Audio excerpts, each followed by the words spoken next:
It's cozy season. You need blankets, pillows. You need mugs. You need You know what I want? tea koozie. What's your cozy season must-haves? Holiday themed glasses and dishware. You know, I finally got my little Christmas plates that I've wanted for years and years and years last Christmas. I want like some sort It's of not like my culture, but I know it's respect not your culture, but I want more like Christmassy drinkware, plateware. Okay, well, you know a great place to get that. Wayfair. Yeah, you gotta be stocking up at Wayfair. I'm stocking up at Wayfair. Because not only are you going to get the cozy items that you so desire, but you're going to get great deals on the cozy items you so desire. Because Wayfair has great deals on things your home actually needs, especially before the holidays. They have everything from sofas to spatulas. You name it, they have it. They also have styles you can't find anywhere else. No cookie cutter stuff that everyone else has, so you can make your home way more you. Right now, you can shop Wayfair's insane holiday deals and get up to 70% off during their Black Friday deals. You know what items I'm all ready for thanks to Wayfair? What items? Christmas napkins. It sounds silly, but I want them and I like them. Get them. Christmas, they've got little Christmas trees on them. Get and them. They're napkins. Just okay? just have me over and make cookies. And you'll go, not my culture, when you like wipe your mouth, but that's fine. That's no, totally I'll say fine. these are gorgeous. Thank you. Don't miss out on saving big with Wayfair this holiday. Head to wayfair.com now to shop Wayfair's Black Friday deals. That's WAYFAIR.com. You will dream it. Yo, they wanna know. Hey, Mia. hey, Mia. hey. I want to be famous. Welcome to Who Weekly, the podcast where you'll learn everything you need to know about the celebrities you don't. I'm Bobby Finger. I'm Lindsay Weber. And you're listening to Who's There, our weekly call-in show where we take your questions, comments, and concerns at 619-WHO THEM. Here's a call. Oh my God, it's Who Weekly. I'm at the club. I'm in NYC, and I think I just saw Rita Ora. I think Rita Ora is like Dick Clark right now. Is Rita Ora Dick Clark? Thank you, Bella. Good form, Bella Thorne. Show and Hole. Leanne Cuisine. I love you. Goodbye. I love you. Rita Ora is Dick Clark. Club is Rita Ora Dick Clark. No, Ryan Seacrest is Dick Clark. Rita Ora is Dick Clark's assistant. Dick Clark. We need that like a meme where like Dick Clark died in this year and Rita Ora like did this in this year, and it's like Dick Clark is back. She's reborn as Dick Clark. Oh, we've got so much more to come, and we've got comedy when we come back with Sebastian Maniscalco. Plus, Green Day rocks our LA party, and Cardi B performs in Miami. New Year's Rockin' Eve is live on ABC. That meme actually like took me a second to figure out what was going on. So it's sort Do of you get like it? They're reborn. they're It's, reborn like, as about- this person. I saw one that was like it's giving Olivia Trisha Rodrigo. Paytas's kid is the queen. Yeah, of course. I've seen some good ones, but yes, Rita Ora is not Dick Clark, but she was with Ryan Seacrest at Dick Clark's Rockin' New Year's Eve. New Year's Rockin' This Eve? is not the episode in which we Rita No, Ora, but but we like missed Monday. we missed a lot of Rita Ora, meaning she had like a very high profile gig, and she also posted Pernuvo to Grid, but we'll get into that next week. Next week. I am just like, this really speaks to my theory that she should just be hosting stuff, and like Yes. that's her true calling, and like no one's really making boo about the music except for us, but she's out here like landing the highest profile gigs. She sang Supercalifragilisticexpialidocious to Dick Clark on his like 99th birthday, and I don't see anyone out here doing that.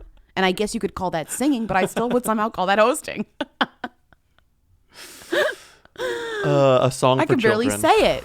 She's saying it. Supercalifragilisticexpialidocious. Even Thank the you. sound of it Okay, is something great. quite atrocious. Yeah, well, she sang it for Dick Clark, and he was like, "Who's that woman?" Isn't he dead? Amazing. She didn't sing it for him. In the memory of him? Bobby, Dick Clark is alive, and he's in the Daily Mail probably once a week. No, you're confusing Dick Clark and Dick Van Dyke. Oh, okay, Dick that's Van what Dyke, that's sorry, what two confused dicks. me. Okay, Rita had 2 dicks this season. She sang for Dick Van Dyke, and she hosted for Dick Clark. She sang Supercalifragilisticexpialidocious, which makes more sense forCk Van Dyke than for Dick you were Clark. confused. Yeah, I was confused because you said she sang Supercalifragilisticexpialidocious for Dick Clark. She sang I'm so Supercalifragilisticexpialidocious It's for been a Dick slow Van Dyke, morning. who is one of the Daily Mail's favorite people because he is They alive and love kicking him, at 98. and he keeps they keep letting him drive, and I think that is quite atrocious. Did you see? Did Please you stop see, letting Dick Van Dyke drive. Yeah. even though the sound of it is something quite atrocious, but they're talking about him starting the engine. Yeah, no, you know it. Like Rita will drive him. Like she's around. Like call her, Ask her. Did you see those photos of this was Who? maybe a year or maybe a year and a half ago. It was during COVID. But do you remember Gene Hackman retired from acting after doing Welcome to Mooseport with Ray I was going to say Renee Romano. Ray Romano. With Ray Romano. It's a really slow morning. And then, honestly, for me, sorry. iconic Hollywood actor Gene Hackman retires. And we haven't heard from him in 20 years. Iconic actor Gene Hackman. My mind always goes, because it always goes there, to, oh no, he was diagnosed with something terminal. Like maybe he was diagnosed with some kind of neurodegenerative disease or something. Versus and just I was being like, oh, old. right. Or versus saying, I'm 70 and I don't want to work anymore, which is the fairest thing in the world. Right. And then we don't hear from him. No one talks about him. It's not like when TMZ tries to find people who have retired and they're like, look who we spotted or whatever. Like, who do they love doing that to? What's her name? Bridget Fonda. They found Gene Hackman, I want to say a year ago. They did. And he's old as hell. I think he is in his 90s. Gene Hackman Not age. old as hell. And he's 93. And it was so funny because they were photos of him like going to Home Depot and then like going to like a Wendy's. This is a great headline. This is from March of this year. Oh, great. Here's the headline. Reclusive actor Gene Hackman, 93, enjoys a fast food lunch in his car as he is seen for the first time in years. Is it a Wendy's, nearly right? 2 decades from his last film role. The legendary, blah, blah, blah. He seemed to be in great shape doing yard work at his ranch with a shovel in hand. Before that, the retired actor enjoyed a fast food lunch at a parking lot in his white truck after hitting a Wendy's drive-thru. The photos are so good. He's like eating a burger and he's like running errands in some sort of like, he's old as hell. And I was like, oh, this guy's totally fine. He's driving. He's got his getting Merrills Wendy's. on. He's He driving. just didn't want to act he's anymore. Filling up the car with gas. He ate some Wendy's. I don't love him driving. I'm sorry. This is going to give us a controversial take. Once again, you think the sound of it is something quite atrocious. I do. Well, Dick Van Dyke got in a car accident not long ago, accident. and I think they did take the keys and said chimchurri or whatever. Chimchurri. Chimchurri. Will take the keys. Give them to me. Yeah. Okay, what is on the docket? Let's get some calls. So did we all learn through the video of Taylor Swift with the ring that Keely Teller's name is actually Kelly? Confirmed. Crunch, crunch. We knew that, but it is funny because this woman has never been in big enough high-profile press to have her name be confirmed. Because remember, we had to like chase it. We really kind of chasing how her name was pronounced. We also thought she was a Sperry. Remember, we thought she was a Sperry. From the Sperry she's shoes. Not. She's just a woman. But in the past few just a woman. weeks, she's now become one of Taylor Swift's best friends, for I guess, because they were in the Taylor Swift music video. I don't know, Miles Teller. And I don't really understand how Miles Teller and Kelly Sperry are like in the circle of trust. But she got Taylor Swift a big ring for her birthday. Well, didn't she make it? Didn't she make the ring? Well, okay, whatever. And everyone thought it was Travis got Taylor a ring, and then it was Kelly, and then Kelly was like, no, Melissa. It's custom. That's what it was. I confused it. It is a custom ring that she picked out for not a her ring dear maker. friend Taylor. Well, I thought she was I thought she was like another. You would think it would be surprising if she turned out to be like a new Jen Meyer jewelry. This is the exact type of person who becomes a Jen Meyer jewelry. But I don't think Jen Meyer is out here putting together rings herself. So if you haven't seen the ring, imagine if your extremely talented second grader saw Titanic for the first time and said, "I want to make one of those." And then they ended up making this. And it's like out of what they had around the house. It's You're like so rude. It's like a big kind kind of heart of costume the jewelry ocean. style Yes. ring. Right. But it doesn't look, it's probably not really costume jewelry. It's probably real. The story was that Taylor was wearing it and people were like, did Travis get Taylor this like big ring? And then she posted and said, no, I got this for Taylor and you better stop spreading rumors, Melissa. Mm-hmm. She said, love this ring I had made for my friend. She's bejeweled. So to all media outlets and Melissa at Deux Moi, here you go. Which really, really drives home the point that and we kind of had because after Tree came for Melissa, we really had a sense that they really knew a lot about what was going on with her and were calling, and knew her name and all that.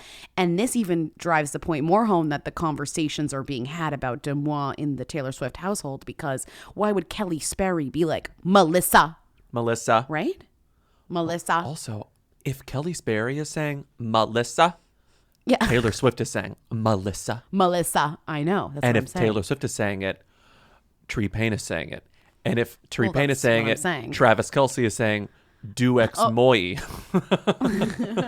Travis Who's is saying, Duex "Who?" Moi? That's what's happening in that household. Okay, incredible. And we learned how to pronounce Kelly Sperry because now she's like moving her way up the echelon of Taylor Swift friendships, which like honestly at this point are a more valuable celebrity spot to be in than being in a major rom-com, I think. And her other friends are busy. Like Sophie Turner's dealing with the divorce and like Taylor's custody friends. battle and like going to London to visit her friends.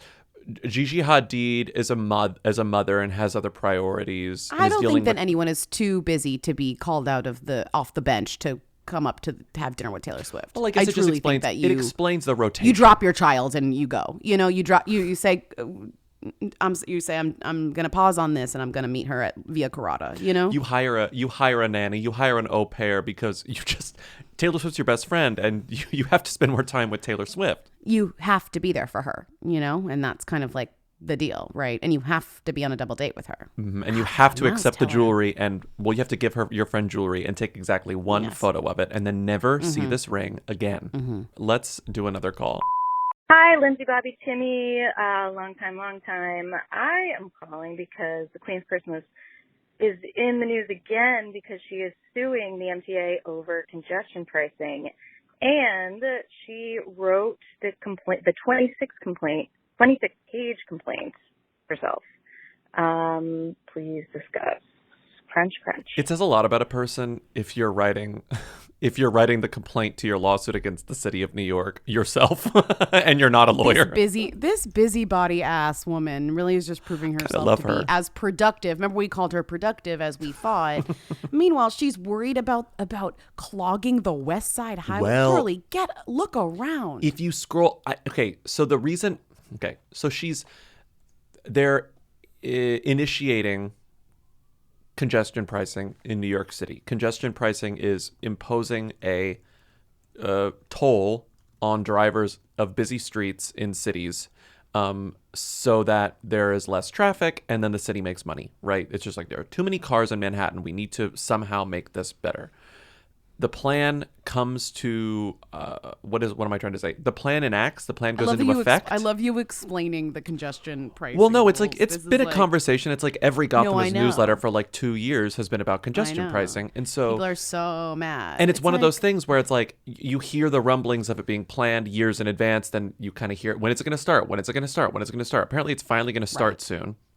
And on the eve of this finally starting, we get news that someone who lives in downtown Manhattan who is going to be affected by or claims they are going to be affected by the congestion pricing because the busy streets in the center of the island are going to be toll only, which means the West Side Highway, which goes along the Hudson River, is going to be even more packed than normal and impossible to get down. So Elizabeth Chan says that this is going to be an issue, which when I first saw this, I was like, oh, she's complained about noise or something. It's a very like NIMBY sort of thing.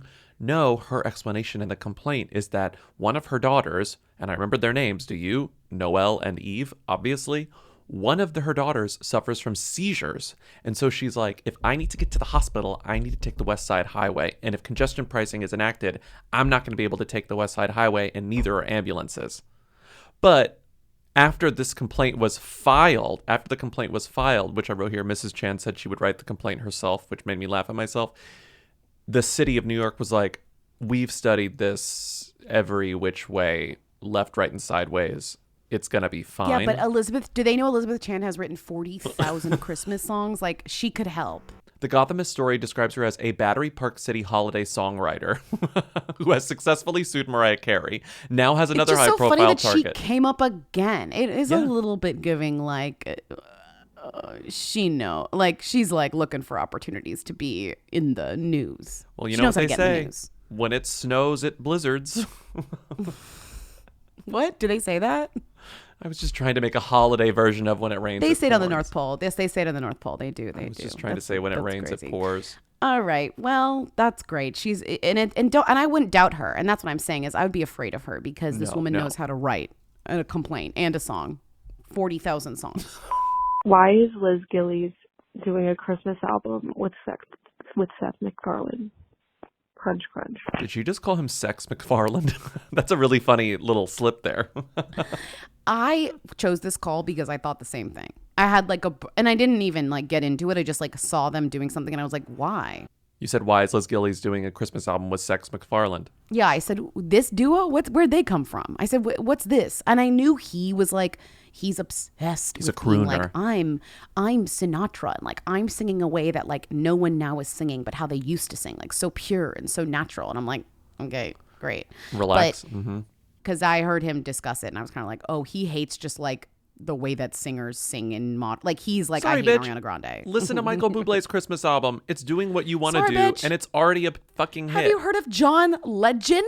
Exactly. There's crooners, okay? These crooners still exist, and guess what? They're hugely successful.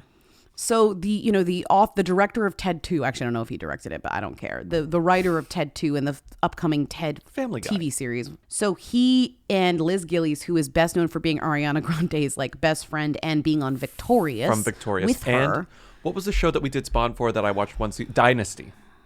She was the star of Dynasty. I did like it. She's sort of not a Leighton Meester. She's sort of a, what's her name? Lucy Hale figure in that she gets a lot of chances.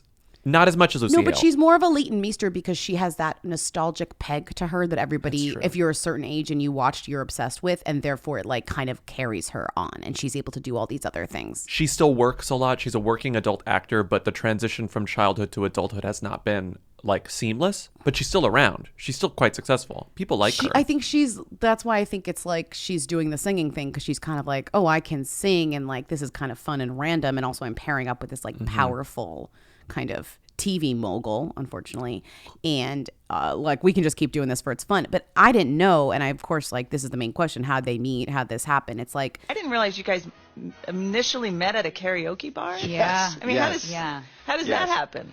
Very popular karaoke. Yeah. Well, maybe not.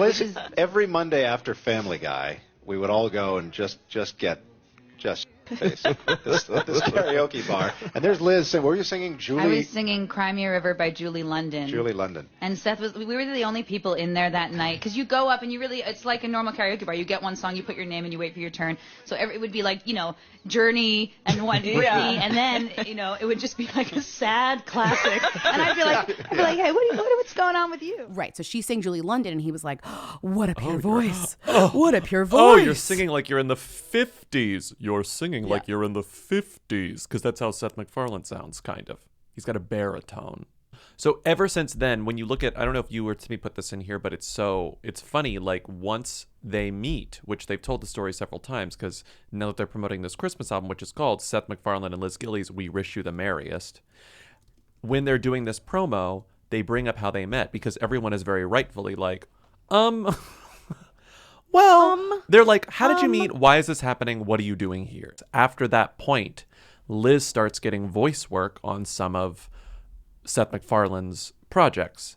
I listened to some of it. I was like, it's exactly what you think. It's exactly what you think it is. I don't know what else. And it's very, he is very faithful to that Sinatra vibe. He is actually pulling it off.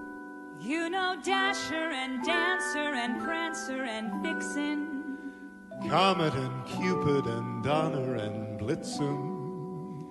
But do you recall the most famous reindeer of all? Rudolph the red-nosed reindeer had a very shiny nose, and if you ever saw it, you would even say it glows. All of the other reindeer used to laugh and call him names. They never let poor Rudolph join in any reindeer games. But it is funny coming from someone who his whole thing is like doing impressions, like on Family Guy as different characters, like doing impressions of people. He is doing, which is kind of annoying. He's doing a Sinatra impression. So it is kind of like, I would rather hear another artist interpret this type of music, because if I want to listen to Frank Sinatra, I would just listen to Frank Sinatra. I wouldn't listen to Seth MacFarlane doing Frank Sinatra. Mm-hmm. Exactly. Like, that's my take. But, people like to hear, again, speaking of Christmas music in our last segment, it's like there can never be enough, apparently. Yeah. It's a bottomless bucket, A bottomless bucket. And truly. The thing about this that I also found kind of interesting is it made me think of, Simu Liu's singing career won the Austin Swift Award, Not Gonna Happen Award last year at the Kumis, obviously.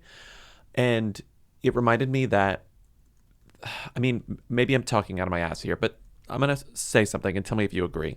I think more than acting, and maybe even more than directing or writing, I'm thinking about specifically people who are in Hollywood, people who are in like Hollywood entertainment. Singing is an unparalleled drug. Like, singing is the drug. If you have a singing addiction, you can be the most famous actor, you can be the most famous director, you can be the most famous anything, and you will not be satisfied unless you are taken seriously as a singer. And I don't know that that's true for other like sub-professions within Hollywood entertainment. I'm thinking maybe someone like Bradley Cooper is sort of like, I have to direct and I have to star in my own thing, and if I don't do this, I will never be satisfied.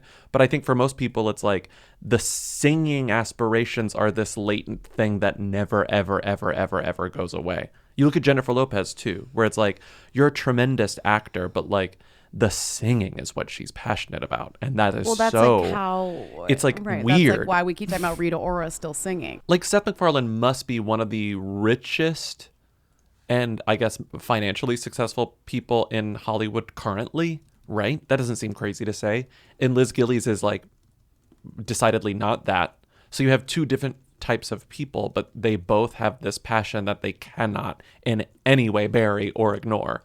I like, what is it about singing? What is it about that particular type of performance? I don't know. Like, Simu Liu's in the biggest movie of the year, and then he's like, but have you heard my voice?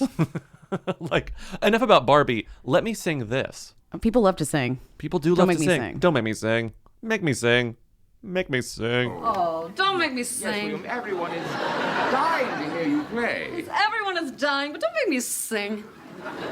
Oh, all right, I guess I could play one song. And Lilia, may I? I could sing one, I guess. Guess I can. Oh, don't make me sing. Frosty the Snowman was a jolly happy soul. With a corncob pipe and a button nose and two eyes made out of coal. Hey, it's Olivia. Can you guys please talk about Princess Love? I don't know anything about her other than she just won like $80,000 playing poker. And she just started playing like last year. So it's like kind of girl bossing, you know what I mean? Anyway, yeah, she seems cool. Is she bad? If you guys have talked about her before, I apologize. I do listen to every episode. I just don't retain any information because I'm permanently stoned all the time. Okay. Princess Love, me and Grease, bye. Princess Love, we'll do a quick recap and then we'll get into like what she's doing. Olivia, we've talked about Princess Love many times. Like, many times. Like, she's involved with Ray J. They are married. They've been almost divorced 3 different times. They then get back together. She is from Love and Hip Hop. She started on that show because of Ray J, then like continued on that show and like grew her own audience. Yeah. Now, apparently, she's in the poker championships. And I kind of love this for her because I feel like she's forging her own identity that's like not related to Ray J and Love and Hip Hop world. Because he seems a little toxic despite them still being together. Like, he just seems like they are just together. Yeah, right. Oh, yeah, I think it is that though. And if she maybe has her own money, maybe, or something. Like, if she can go to the World Series of Poker and make $100,000 in like a week, a few days of playing, great. Make a little nest egg. I'm just happy to be here. I started day 2 with 10 big blinds. So I ran it up. I'm like at 1.2 million right now. This is my first 10K main event. I kind of just been like doing like the smaller tournaments to like get my feet wet, get comfortable. And I mean, it means a lot because obviously it means like I'm playing well. I'm not a pro. I study a lot. I learned how to play less than a year ago, but I'm a fast learner. I just asked one of my cousins to teach me. You know, I always wanted to learn how to play poker and chess. Not a gambler by any means, but once I was introduced to it, I don't know, something was just, I was intrigued. She was in the top. She was ranked 40 at the World Series of Poker in Las Vegas last month. That's crazy. No, the World Poker Championship, World Poker Tournament. I know there are a lot of different ones, but it was the one that was at the Wynn right. I was gonna Hotel. say there's a lot. We could list all of them, but there's a lot of different things that she's been involved. She finished 17th place at WSOP. Don't know what that is. Super Turbo event, and she won one of Wynn Las Vegas's daily tournaments for $11,000. But also, they're doing tournaments all the time. That's like the whole thing.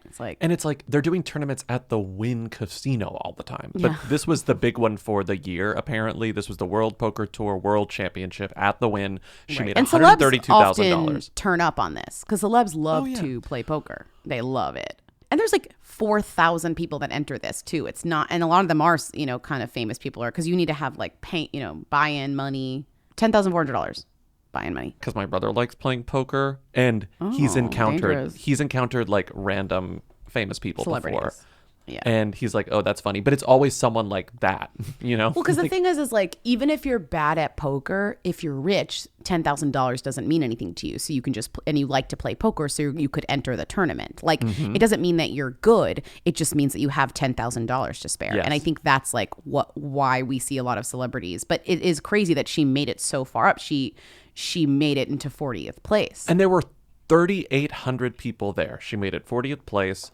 Like I said, she made $132,000. The winner, a guy named Dan, classic, he got $5.2 million. So like, it's funny that even though you're 40th place, you're still well below what first place is getting, because it just keeps going up and up and up and up and up and up and up and up and up. But that's huge. That's nothing to, scoff at. And she's only been playing for 9 months, 10 months.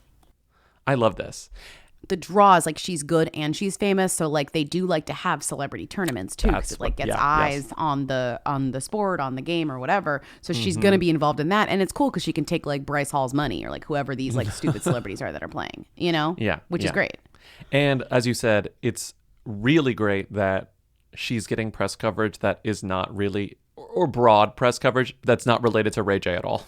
I forget when we last talked about them, because they literally were like getting a divorce and they got back together. I don't know if we talked about the divorce or the back together. If I remember correctly, it was either on the show, because it was in the summer. It was either on the show when we cut it, or it was on the because you were like, this happens all the time. This isn't interesting anymore because they're constantly breaking up and getting back together again. I was like, enough. Or with we kept this. it in It's and boring. made it like one sentence long. Remember the whole thing with the helicopter? Like they had a whole thing. It was like a whole drama. We talked about that. All right.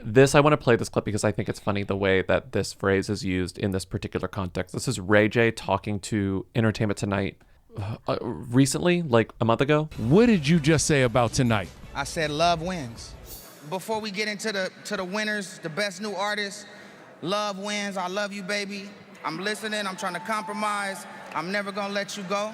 I don't like using love wins in this aspect. Yeah, I do feel like that was co-opted a little. You can't take love. The straight people cannot take love wins back. They can't do that. You can't. Like you can do love is love is love is love. Like you can do like the Lin-Manuel version of it. Having said that, I will accept Princess Love to co-opt that to mean that she won a poker tournament. Oh my God, Princess Love wins. Princess Love wins $40,000. Princess Love wins. I want to be famous. Love my CB distillery. It helps me sleep. I love my they're called gummies. They have gummies and gummies. The gummies don't quite put me to sleep, but the gummies do put me to sleep. And I take them most nights, to be honest. You do. I know you do, because you tell me about it every time. You're like, well, that worked.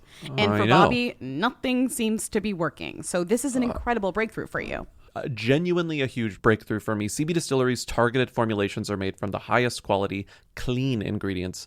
No fluff, no fillers, just pure, effective CBD solutions designed to help support your health. In 2 non-clinical surveys, 81% of customers experienced more calm, 80% said CBD helped with pain after physical activity, and an impressive 90% among myself, said they slept better with CBD. So if you struggle with a health concern and haven't found relief, make the change like I did to CB Distillery. And with over 2 million customers and a solid 100% money-back guarantee, CB Distillery is the source to trust. We have a 20% discount code to get you started. Visit cbdistillery.com and use code WHO for 20% off. That's cbdistillery.com, code WHO. cbdistillery.com. Hey friends, I'm Sharon McMahon, host of Here's Where It Gets Interesting. Each week, I speak with authors, experts, and thought leaders on everything from American history and democracy to how to be a better person on the internet. And don't miss my extremely popular docuseries, which educate you on things you never learned in history class. Follow and listen to Here's Where It Gets Interesting on the free Odyssey app or wherever you get your podcasts. This podcast is brought to you by Squarespace. Can't imagine it any other way. WhoWeekly.us is a Squarespace. It will always be a Squarespace. We love our Squarespace. Even if they said no more advertising on this podcast, we would still have it be a Squarespace because honestly, it's just the easiest, sanest way to have a website on the internet at this point. Yeah.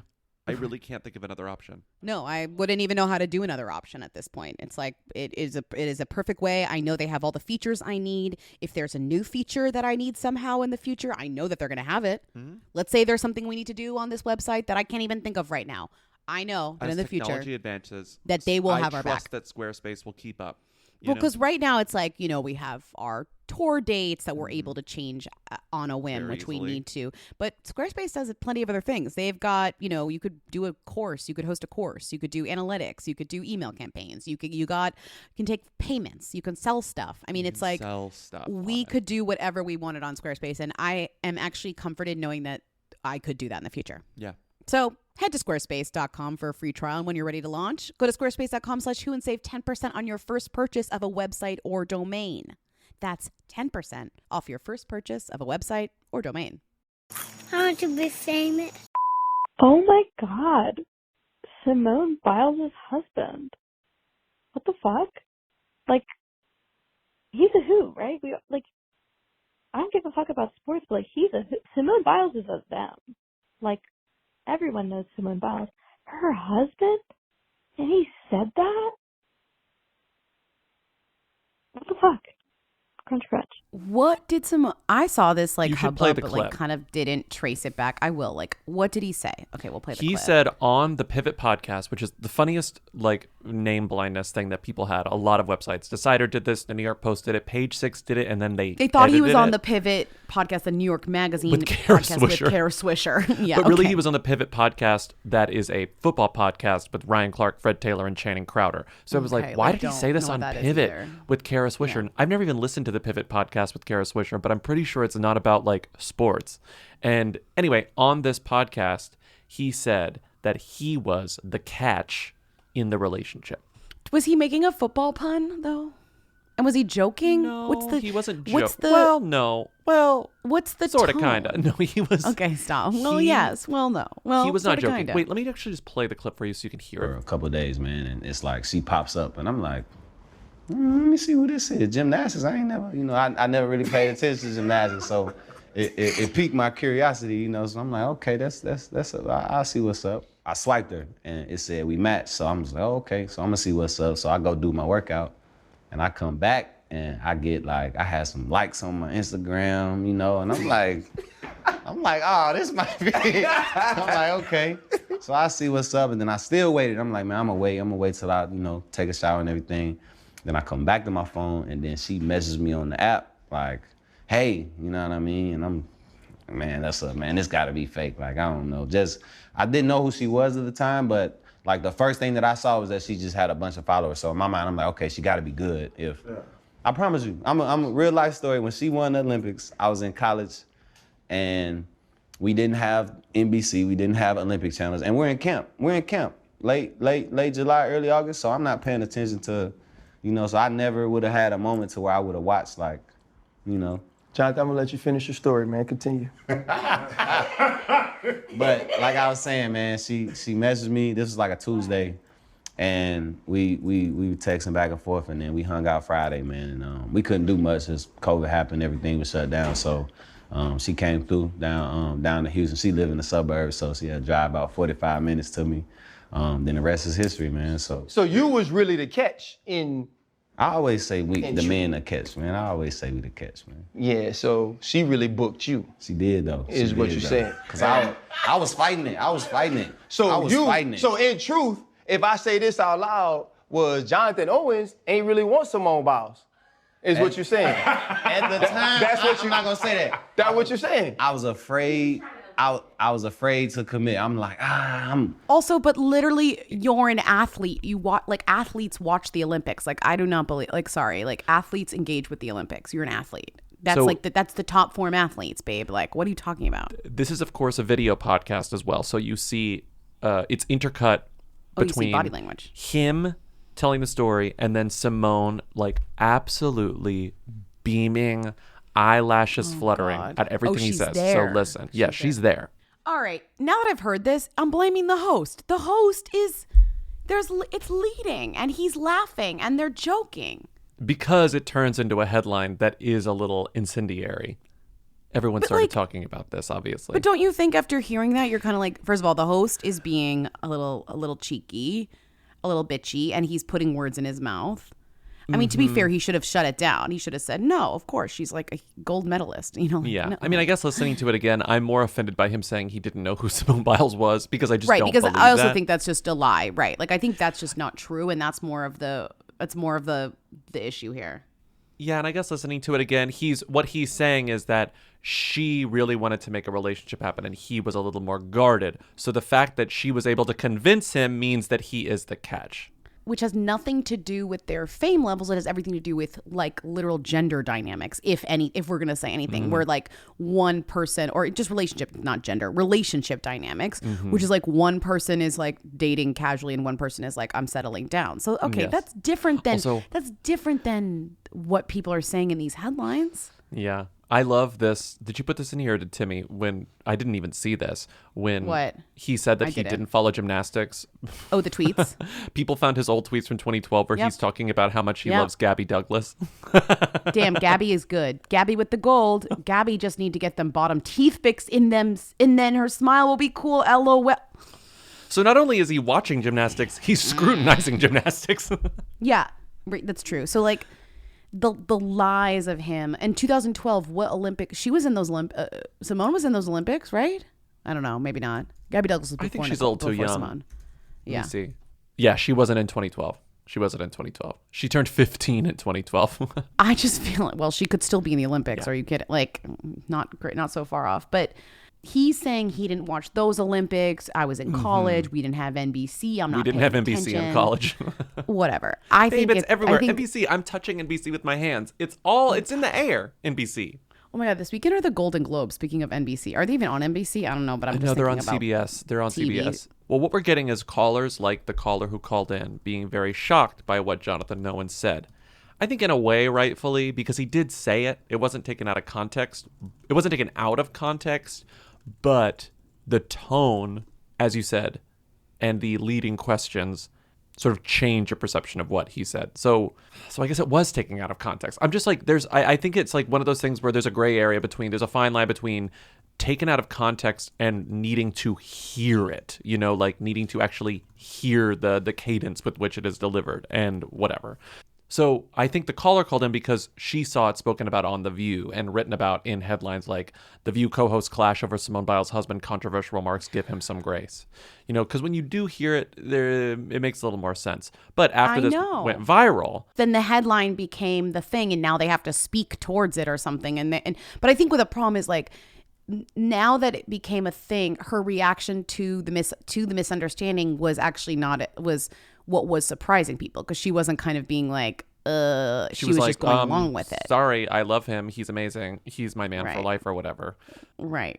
Which is stupid, because she could have just said, like, listen to the clip. Like, he never really said that. Like, he just said that he wasn't ready for a relationship and I was. And it's like, that's the issue between us, not like that he was a catch, which is, again, the football thing with saying catch is like making me crazy. Because I was like, is that a joke? Like, is that the joke?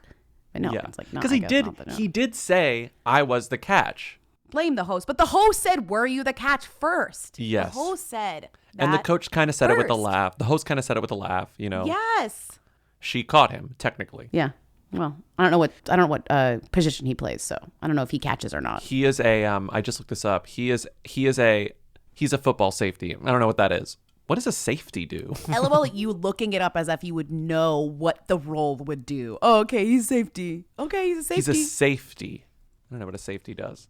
Anyway, so she tweeted, "Are y'all done yet?" And then he quote tweeted that and said, "I love my baby man." Hi, Lindsay Bobby. What is happening with these Paul Mescal rumors? I'm seeing a bunch of reactions and gifs about him running through parks and at one night stands. But is there an original tweet or an original source? I don't know where this is coming from. I'm confused. So if there's anything, yeah, I don't know. Maybe talk about it or don't. I don't know. That's everything. Women do belong in balloons. Showing call. Okay, bye. So on December 25th, 2023, that's now over a week ago, right? Mm-hmm. I was receiving Christmas. text messages from our friends. What the hell is Twitter talking about with Paul Mescal running? Okay. And then my friend EK said, just collecting Paul Mescal memes as a way to pass the time. I get whatever. And I was like, and it was you went on Twitter for the people who are still even in that world. And it was all people could talk about was memes about him running. There's so many photos of him running and what is he running from? And it was mixed in with this rumor about him walking with the girl in the park and then just running away really fast or something, which was kind of confusing. And you were kind of what is this? What is the story? And apparently it was it was a blind item that started this, a silly blind item about him taking off. It wasn't even a blind item. They were naming him. It was from this TikTok who was here's gossip about. Sorry, not blind. Very sorry. You're right. The opposite of blind. It was a gossip submission thing, which Timmy found a TikTok, which is that he saw right before it started spreading. But so I guess maybe this was the original, which means it wasn't a blind item. It was actually just a TikTok video. Mm-hmm.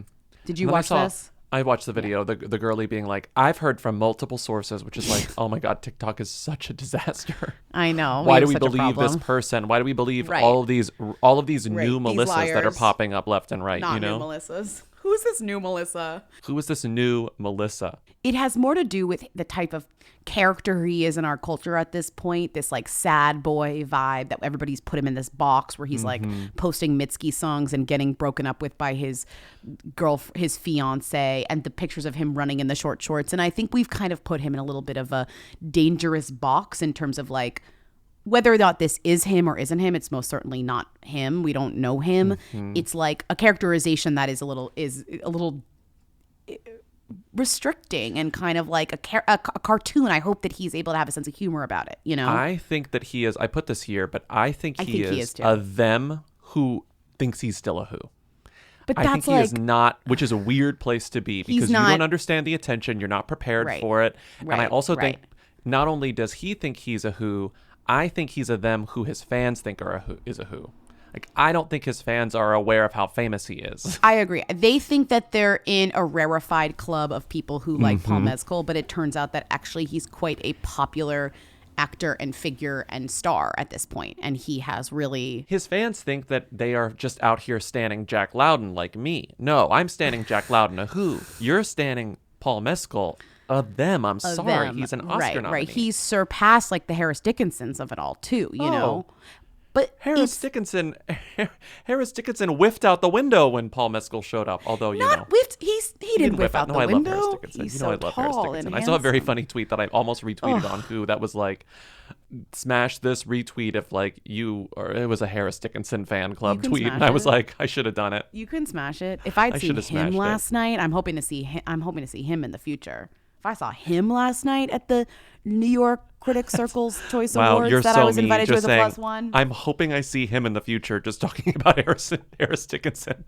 I'm hoping I see him in the future. I'm hoping that I see him in the future. I was very close to Morgan Spector. I thought that I pretty much willed that into existence. That wasn't, that felt fated. Well, I can't believe both of us have been within 6 feet of Morgan Spector. Morgan. Paul Mescal a them who thinks he's a who is perceived as a who by all of his fans. And I think that explains why people really took this and ran with it, because they're like, this guy's normal.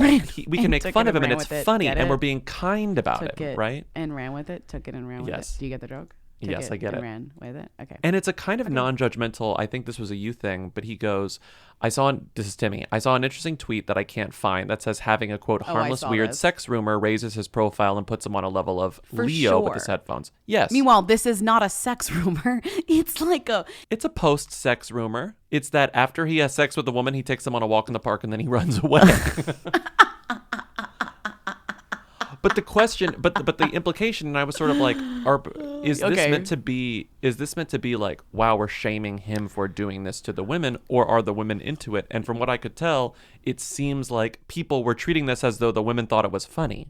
Yeah, I don't think. First of all, it doesn't feel real at all. Yeah, period. Right. First period, of all, it not doesn't feel real. We love a rumor about a celebrity's sex life, but it has to be ultimately harmless. Like, for example, the Leonardo DiCaprio rumors about the headphones. You know, like, obviously maybe some of his partners don't enjoy that, but it ultimately is not. It's ultimately a consensual sex, and it's ultimately just a weird quirk and kink, and lots of people have them, and like, it is weird and it is funny, and I think that's the kind of like, if you're confused, Google Leonardo DiCaprio headphones and you'll be, that's all you need. You'll be enlightened. It's fine. Do you think Nell posting the photo, Nell's being Paul's sister, who's a singer who we talked about probably a year ago on this show, Nell posting the photo of Paul kind of like doing who is the meme where the guy, God, is it LeBron James? Like, can't believe this is my life. He's doing a can't believe this is my life pose, but like on a couch. You know what I mean? It sort of seems like a response to the rumors of the running away after sex, right? No, it clearly is. It clearly Nell is. posting this photo. Maybe she's literally having told him about it and he's laughing. Like, I don't know. Like, maybe she was like, dude, you're like viral on Twitter for the stupidest shit ever. It's so funny. And he's saying, smiling through it all, can't believe this is my life. But I hate to break it to all of you Mescal stans. He's a them. He's not a niche crush anymore. He's everyone's crush. So are we like never talking about him again? I think we're almost, unless there's a situation like this that sort of puts his who them. But Mezcal out. We should have put him on our we never did a who to them award this year. Oh God, yeah, we did. Oh, who was it? No, we did who of the year. I don't think we didn't do a who to them. We didn't do the graduation award. Wow, I can't. No, believe we didn't do the graduation. Yeah, you know what? It was Paul Mescal. Yeah, I think so. Which is like, I think that's what we. Congrats. Where's AI Sydney Sweeney? Is she off the clock? Did we put her to bed? I hope so. Forever. She wasn't well. She wasn't well. I know. She kept saying she was Australian. I was like, Sydney, you didn't grow up in Melbourne, okay? She kept saying she was Australian, and she kept pronouncing things so weird, and we had to be like, we can't. I don't even know how this works. I can't I can't reprogram you. No, I can't. Excuse me, how was I to know that there was an award I was missing? I am merely an AI-generated voice. Lindsay Bobby are writing what I'm saying. Duh. Anyhow, congrats to Paul Mescal. I want to be famous. I slept in a terrible bed at one of our dates this story. I won't reveal where it was because I don't want to be super rude, but the bed was absolutely horrendous. Big dip in the middle. I couldn't. I was always like rolling into the center. It was so bad. My back hurt so bad when I woke up. And guess what? When I got home, my favorite part of being home was getting in bed. Yeah, you were like back into my mattress. It's real. Yeah. It's a real bed that was chosen for me based on a quiz, the Helix quiz. Right. And sometimes when people use my mattress, they're like, that's a little soft. And I'm like, yeah, it's made for me, not for you. For you. Which actually even drives home the fact that it's so made for me. Mm-hmm. You know what I mean? I kind of relish in the I don't want my friends to be uncomfortable, but I'm like, I kind of am like celebrating the fact that it's like for my body, not for yours. Mm-hmm. I just sleep so much better on my own mattress than literally any other mattress. And that's because Helix mattresses rock. I wake up, my back doesn't hurt. I wake up, I don't have night sweats. I wake up and I'm thrilled. I wake up and I say, I love you, Helix. That's so incredible. If you want to experience the joy that I experience every time I get in bed, the satisfaction, and every time I get out of bed, you should go to helixsleep.com/who because you will get 25% off site-wide plus 2 free dream pillows with any mattress purchase. Plus, get a free bedding bundle, which includes 2 dream pillows, a sheet set, and a mattress protector with any Luxe or Elite mattress order at helixsleep.com/who. That's helixsleep.com/who. We saw one of Broadway's biggest shows, thanks to Today Ticks. Together, we sat in the second row at Book of Mormon. It was so fun to see Book of Mormon. And not only was it fun to see Book of Mormon, obviously great show on Broadway, it was so easy to get the tickets to Book of Mormon in the Today Ticks app. I got the seats that I wanted. I knew exactly where I was sitting. And then a few days before, they gave me the tickets and I sent them to each of our friends. So we each had our own little ticket. We found the show. We picked our seats. We checked out in just a few taps. It was incredible. And you know what? I'd never seen the Book of Mormon before, and I kind of barely knew what it was about. And I had a blast. The music is We were great. right there. The music is fantastic. And when I bought those tickets, I don't want to tell you, but I got a little bonus because Today Ticks has an exciting rewards program where you can unlock perks like exclusive prices, early access to pre-sales, free seat upgrades, and more by just joining for free and becoming a member. The more shows you see, the more you earn. I know. I'm going to use Today Ticks to buy rush tickets to Sunset Boulevard soon before Nicole leaves. Oh, yeah. are you? Are you I just now? have to see it. I have to join the club. Well, go see the Book of Mormon. Go see Sunset Boulevard. All you have to do is download the Today Ticks app. That's TODAYTIX. And use the promo code WHO to get $20 off your first purchase. That's $20 off. It's that time of year again when we do Storyworth ads. No, it's that time of year again when we have to figure out we're going to get our friends and family for the holidays. I know. And we're like, what better gift than Storyworth? Truly. It's funny that these podcast ads evolved as we get older, because we used to say it's a great gift for like your parent or grandparent or guardian or like older person in your life. But as we get older, it's like, wait, this is a great gift for all of the new parents in my life. Like people who just had a baby who can like chronicle this like important year of their lives via Storyworth. It's a great gift. Yeah, and we've already given this gift to so many people we know, so we can vouch for the fact that it's one of the more thoughtful gifts you could give someone. And here's how it works. Each week, Storyworth emails your loved one a thought-provoking question that you get to help pick. They're like, what's the bravest thing you've ever done? What's the farthest place you've ever traveled? How'd you used to get to school every day? Whatever. And then it makes the writing process a breeze, so all your loved one needs to do is respond to the email with the story, long, short, up to them. You will be emailed a copy of your loved one's response as they're submitted over the course of a year, and then after that year, Storyworth compiles all of those stories and photos into a beautiful keepsake hardcover book that you'll be able to share and revisit for generations to come. Families love Storyworth. That's why it has more than 35,000 5-star reviews on Trustpilot, with millions of stories preserved since they were founded over 10 years ago. So help your family share and capture their stories this holiday season with Storyworth. Go to storyworth.com/who today and save $10 on your first purchase. That's STORYWORTH.com/who to save $10 on your first purchase. Storyworth.com/who. I want to be famous. Hey BLT, it's Ryan from Wilmington, North Carolina, calling with an exclusive. 2024 seems like it's going to be a promising year as I read this TMZ post on Insta. Ziering from 90210 fame. I forget who he played, like associated with Tori Spelling on the show, I think. Blonde guy, you know. Got in a biker fight in LA. So this post says that he is comforting his weeping daughter, you know, dad of the year already. But I noticed under the post that they refer to the scuffle as a Donnybrook. So I had to look this word up. I was screaming that Ian Ziering was in a Donnybrook. That is the hooiest word I have ever heard, but it has Irish roots. It's a suburb, so who knew? Tell us more about some hooey words, maybe in regards to fisticuffs or something. I don't know. Okay, Lindsay podcaster, Avia Tiangan, show and hole. Love you. Thank you. Bye. Okay. What is this? What do they want call. from us? I love this call. Ian Ziering, which it says on his IMDb, pronounced Ian Ziering. Ian Ziering, which is the biggest gag of the century, that his name is Ian Ziering. It's the opposite. I've said Ian Ziering my whole life. if you were a 90210 girly, well, I feel like even if you were a 90210 girly, you were saying Ian Ziering. Whatever. Okay, so Ian Ziering was viciously attacked by bikers in LA, jumped in New Year's Eve street brawl. This was TMZ crazy. Headline. That was not me saying. That's the TMZ headline. Mm-hmm. If you watch the video, it's actually quite confusing, like as to what is happening, because you feel like you're entering the video in the middle of a conflict. You're not entering. It's like something must have happened before this, so that because he leaps out of his Mercedes and goes after them. It's not like they are just splitting the lane, which is legal in LA. I learned in the TMZ live clip that I watched, it's legal to split the lane, whether it should be or not my business, but it is. So they were on there. And also, did you notice what's the other funny thing about this is they're on tiny bikes, so they keep calling them a tiny bike gang.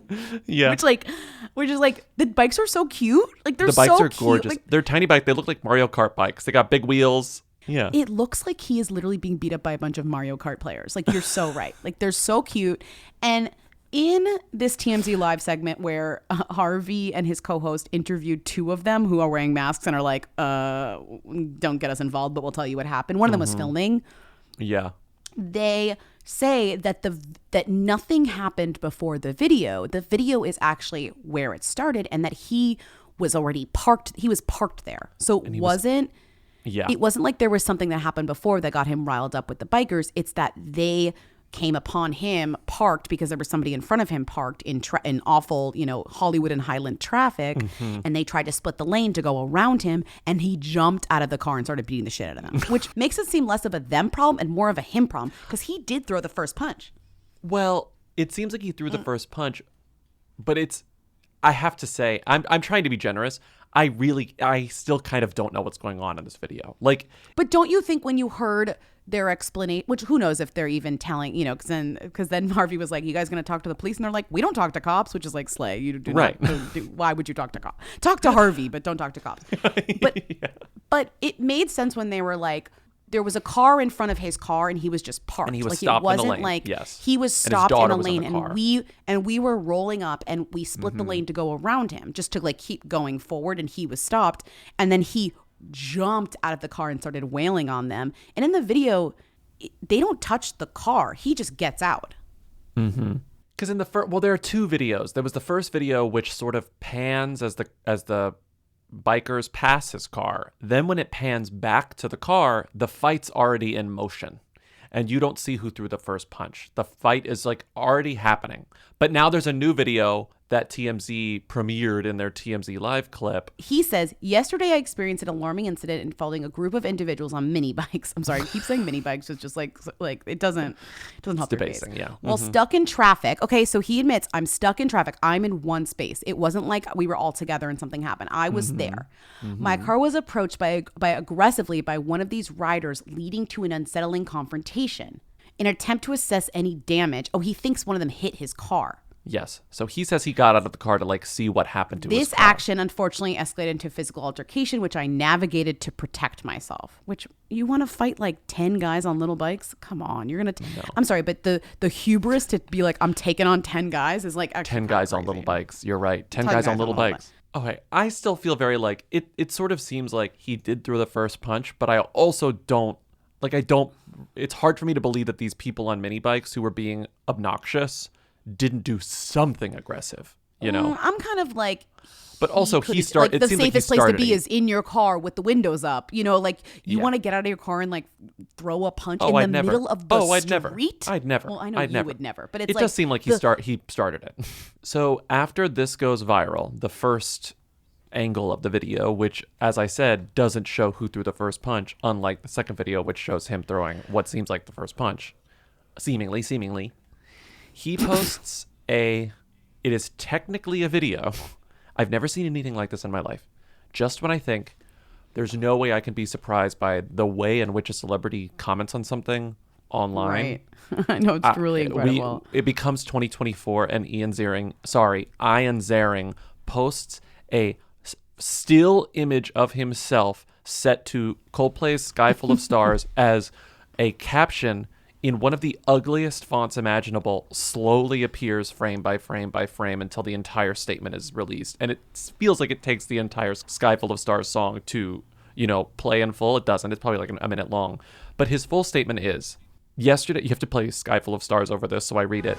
Yesterday, I experienced an alarming incident involving a group of individuals on mini bikes. While stuck in traffic, my car was approached aggressively by one of these riders, leading to an unsettling confrontation. In an attempt to assess any damage, I exited my car. This action unfortunately escalated into a physical altercation, which I navigated to protect myself. I am relieved to report that my daughter and I are both completely unscathed, but the incident has left me deeply concerned about the growing boldness of such groups who disrupt public safety and peace. This situation highlights a larger issue of hooliganism, spelled H-O-O, on our streets, and the need for effective law enforcement responses to such behavior. As a citizen and a parent, I find it unacceptable that groups can freely engage in this kind of behavior, causing fear and chaos, while the response from authorities seems insufficient. I have always been an advocate for standing up against intimidation and misconduct, and this incident reinforces my belief in the importance of personal and community safety. We must address the underlying issues that lead to such disruptive behavior and ensure our streets are safe for everyone. I urge city officials and law enforcement to take decisive action against such lawlessness and provide the necessary resources to prevent future occurrences. I am thankful for the support of my family, friends, and fans during this time. It's in challenging moments like these that the strength and unity of our community are most vital. Happy New Year. Again, Sky Full of Stars is playing the whole time. Sky Full of Stars playing the whole time. And I want to be clear, so his car was damaged, but it wasn't damaged until after the fight started. It was damaged after the fight. They bashed it with their helmets. I don't want anyone to call and be like, well, his car was fucked up. It is fucked up. They fucked up his car. But not until he started punching them. You know, like then they were like, we're going to come for your car. Like, we're going to get your car. We're going to hit your car. Whatever, which actually sucks because they maybe didn't know there was a kid inside, and that's fucked up. Like, obviously, you know, like they didn't know. That's scary. That's very scary for a 12-year-old inside a car, you know? You have to, I think that this is a video. I don't think it's text, but Brian Austin Green, Bag himself, went on Instagram and... Oh, this is funny. No, said, this is a funny video. He was like, my man's a monster. He's like, he's fit. He goes my to the gym. guy's He's a like, monster. hey, so I didn't get a chance to get into this at all. My boy Ian Ziering got into a fist fight on Hollywood Boulevard with like 5 dudes and fucking beat them. Did his thing. He's a monster. He's fucking incredibly fit, obviously. I would not suggest to anyone to fight people, especially not now in this climate. But you know what? All turned out well. Z, I love you, brother. You're a beast. Good on you. This is like the most toxic masculine on masculine energy I can imagine. Being like, right. I don't approve of fighting, but my boy goes to the gym and he really beat the shit out of those people. Right. So I'm just like, kind of like, he's calling them bikers. They're like kids riding mini bikes. Like, I mean, we don't know how old they are, but they, as you said, they look like Mario Kart. I'm sorry, when they spoke on TMZ, I'm like, these are like young 20s. These are like 20. You know, these are like, maybe they're not like 7-year-olds. And one of them was a woman. She was wearing a pink jacket and clearly a woman. I'm like, and she was wailing on him. That's how too. you know it's Peach. That's how you know it's Peach. She's the one in pink. No, stop. These little small bikes. It's Sky Full of Stars. I've never seen this, so I think we have to make a Sky Full of Stars Instagram post for our promo for this episode. Yeah, we definitely do. So if you go to Who Weekly's Instagram right now, you will see it on the grid because I'll have Sky it up by Full of then. Stars with our statement on things. What things? I don't know what we're going to do with that, but Sky Full of Stars will be the soundtrack. I like this headline. Ian Ziering sends message with his hat in first sighting since Biker Brawl. And it's just paparazzi photos of him walking around in the hat that says good vibes.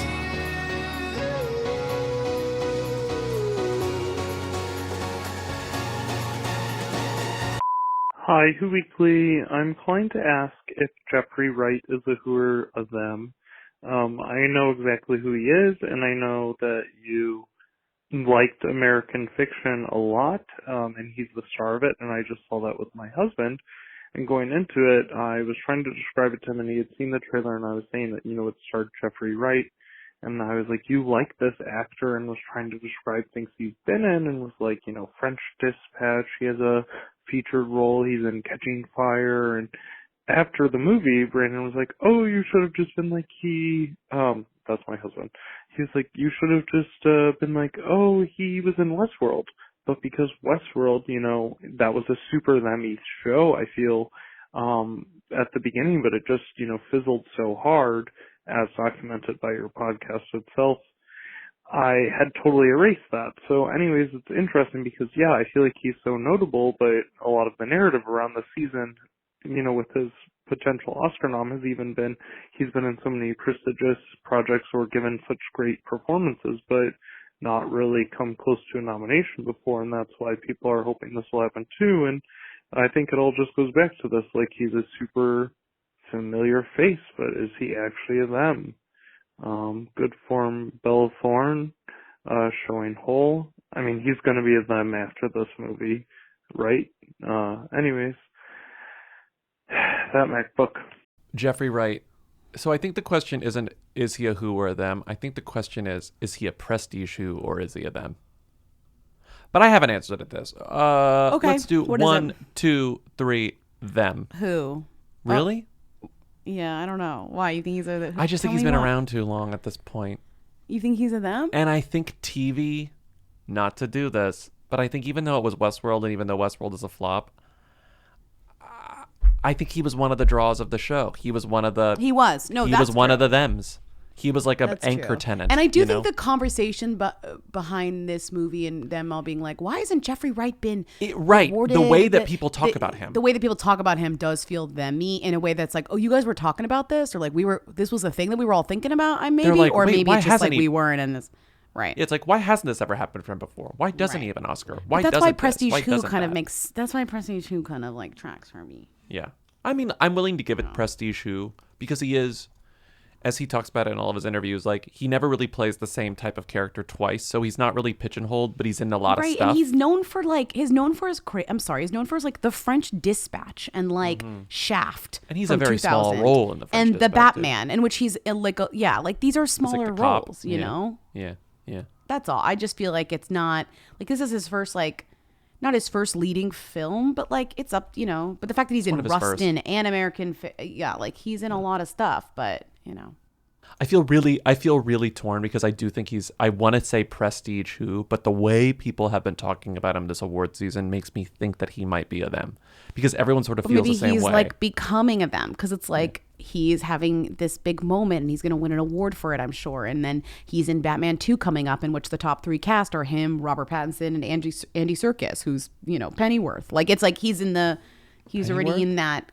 He's Who's Pennyworth. Is that a villain? A Oh, Batman he's villain? the butler. He's the butler, I think. Isn't he the butler? I guess I just don't know. Alfred. Sorry. No one knows his last name. Alfred. Oh, I didn't know Yeah. his last name was Pennyworth. I'm Oh. sorry. I don't know why I'm calling him Pennyworth, but not his name that everyone knows. Alfred. Everyone knows the butler. Michael Caine played Pennyworth in The Dark Knight. I'm sorry. I didn't know. I mean, maybe most people know that Pennyworth is his name. I don't. I don't think most people know that. I just think I was just like reading. Okay. Let's So- move on to. Let's just say. Eyes on Jeffrey Wright. Up and comer Jeffrey Wright. I Okay, know. Sorry, that sounds terrible. let's go see American Fiction in theaters. Hi, so I was listening to an old episode from like a year ago when you were talking about Hilaria Baldwin's birthday being on January 6th. I was like really depressed around that time, so I missed a few episodes. Anyway, so I was like, curious and I went to famousbirthdays.com January 6th. Ends up the top January 6th birthday is Maddie B. Rapp. The next is that guy who does Mr. Beans, Alex Turner from something, Eddie Redmayne, Kate McKinnon, and Joan of Arc. I don't know. Just wanted to share this, especially since we're approaching that special time of year. Okay. Thank you.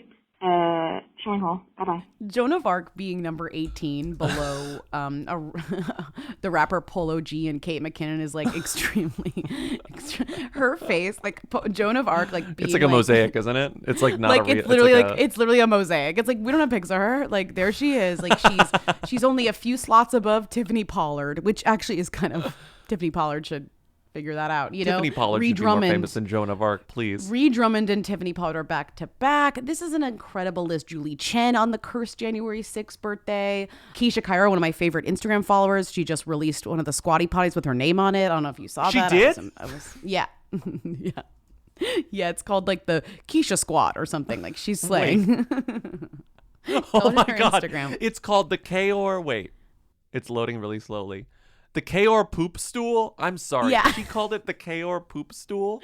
Yeah, she really said like, I'm gonna tell you what it is. We're white labeling Squatty Potties now. Oh my god. Poop stool. Benefits. Keisha Kaor. Happy New Year. We are starting off the new year healthy. Who knew there was a right and wrong way to position your body to poop? With that being said, incredible. With that being said, our brand new K-Or poop stool is now available. Benefits. Opens colon for easier elimination of poop. Elimination is capitalized for some reason. Reduces strain and time on toilet, especially when paired with other detox products. Made of strong, durable plastic. Tucks under your toilet. Rubber feet for anti-slip. Can also be used as a foot or stepping stool. Aids in better posture while on toilet. Designed to fit most standard toilets. Can be used by adults or kids. And, quote, no assembly needed. It's a plastic stool that says... I mean, it's a squatty potty.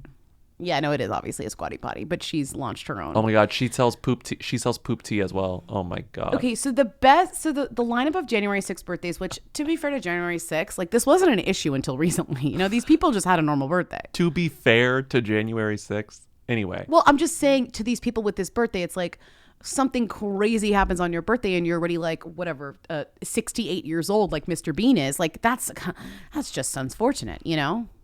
This happened with 9/11 as well, but you know what I mean? Like it kind of is not like these I feel bad, you know, it sucks. Like Maddie B. Raps and Polo G and Alex Turner from the Arctic Monkeys and Jordan Woods' sister Jody and Norman Reedus and Irina Shayk. This is a stacked birthday. And Eddie Redmayne and Kate McKinnon and of course Tiffany Pollard and Ree Drummond and Julie Chen, don't care about her.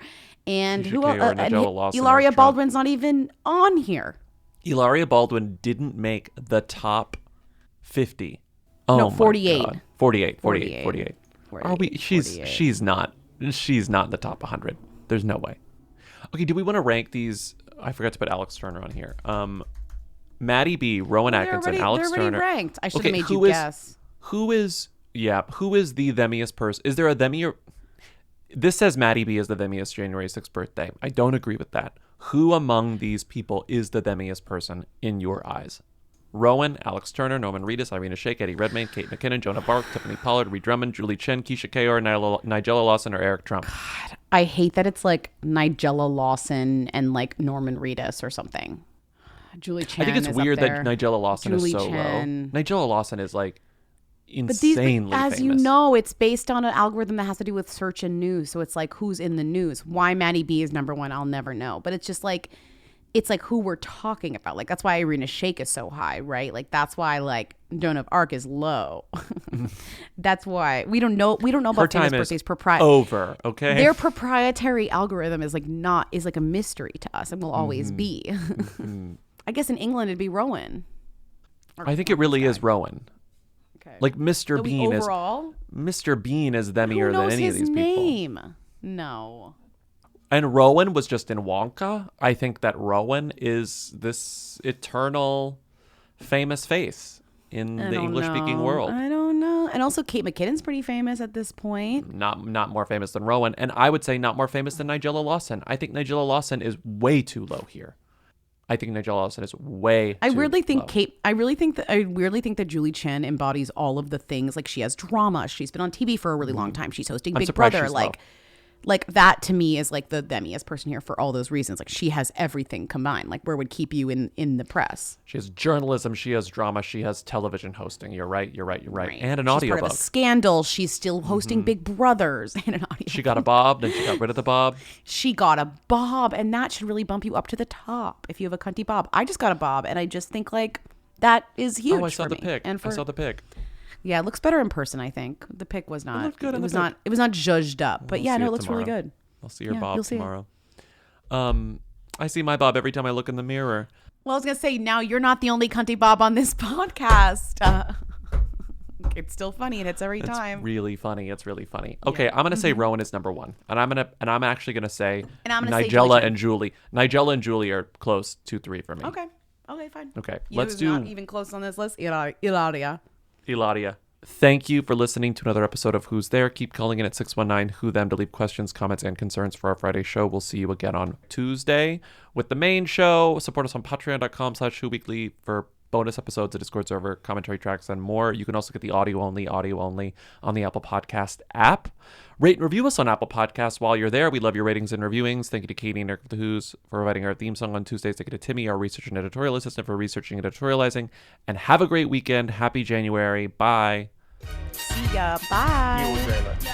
You, They wanna know. Hey. Hey. Hey. I want to be famous.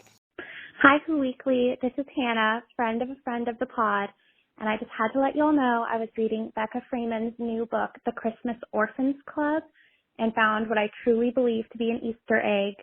Not only is Who Weekly called out by name in the book, it's called out by name shortly after the number one Who herself, according to the lore I know secondhand, Rita Ora, number one Who, and I think it is so cute and charming, and I texted my friend right away, and she said, you have to call in, you need to spread the gospel and the good news. So, happy holidays. If you want to see this Easter egg in person, go support Becca Freeman or, of course, your local libraries. Hey BLT, long time. I had to pause Friday's episode. I'm literally screaming listening to you say that Michael Pena is the everyman. Because long ago, before I was listening to Who Weekly, I was in Paris with my brother, my middle brother, and my youngest brother was meeting us there from London. He was coming in on the train. So my middle brother and I were in the train station, and we were waiting for my youngest brother to get off the train, and Michael Pena walked off the train, and my middle brother and I looked at each other, and we were like, what? And then he said to me, is that Michael Pena? And he just looked like a guy in the train station, but we recognized him, and we were like, that's Michael Pena! Anyway, so yes, I agree, he's the every guy. You're not going to play this, but oh my god, I'm literally screaming. Okay, crunch, me in the car driving home from work because I'm sick. Bye. Kim Kardashian was gifted a 3D model of her brain from Pernuvo. Crunch, crunch. I just had to pause the pod because I'm listening to the episode, I think a few weeks behind. We were talking about how Chiara Ferragni got fined for her, Panettone thing. And I just had to tell you this crazy story.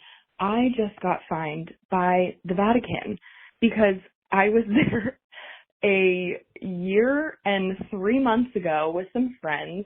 We rented a car and we drove to Siena, and we had directions from our Airbnb host to not drive into the city center. And what did we do? Like dumb Americans, we drove into the city center and we freaked out. We were in the middle of this beautiful Italian city center and absolutely freaking out. And so we immediately drove out and we finally made it to our Airbnb. But anyways, go back to present time, and a year and 3 months later, I got a fine from the fucking Vatican for $150 because I was caught on camera driving in the city center of Siena. So just a PSA, don't drive in the city centers in Italy because they will catch you on some sort of form of video and they will fine you apparently up to a year and 3 months later. So yeah, all right. Showing whole, Merry Christmas, Avia Tiongan, Crunch, bye.